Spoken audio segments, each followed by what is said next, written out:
নমস্কার বন্ধুরা, আজকে একটি গুরুত্বপূর্ণ বিষয়ে আলোচনা করব। তো কি খেলে আপনি রোগ ব্যাধি থেকে কিছুটা হলেও মুক্তি থাকবেন। তো অবশ্যই একটি গুরুত্বপূর্ণ বিষয়। তো এইসব জিনিস খাবেন যেগুলো ফাইবার জাতীয় খাবার।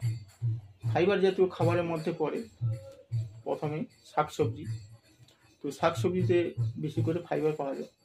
ইমিউনিটি বজায় থাকে, যে কোনো রোগ ব্যাধি থেকে মুক্ত করে। তো শাকসবজি এবং ফলের মধ্যে বিশেষ করে পাতিলেবু, ডাব এবং যে কোনো সবজি এগুলো খেতে পারেন।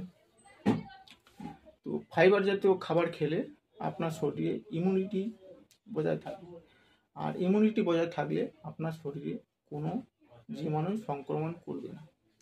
তো জীবাণু সংক্রমণ তাদেরই হয় যাদের জীবাণু সংক্রমণের জায়গা থাকে। তো জীবাণু সংক্রমণ যারা যখন কোনো ঠান্ডা লাগে, তো জীবাণু সংক্রমণ আপনি অনেক দেখবেন, অনেক সময় আপনার জ্বর সেরে যায়। তো তার ইমিউনিটি আসে, তার শরীর সবসময় চায় যে একটা রোগ ব্যাধি মুক্ত করার জন্য।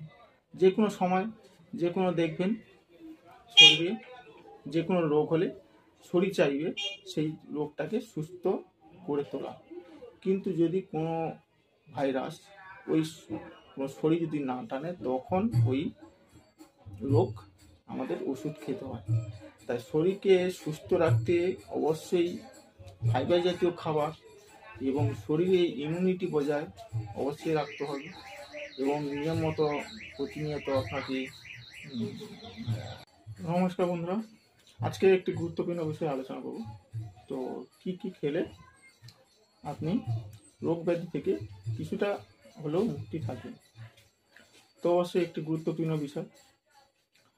তো এইসব জিনিস খাবেন যেগুলো ফাইবার জাতীয় খাবার। ফাইবার জাতীয় খাবারের মধ্যে পড়ে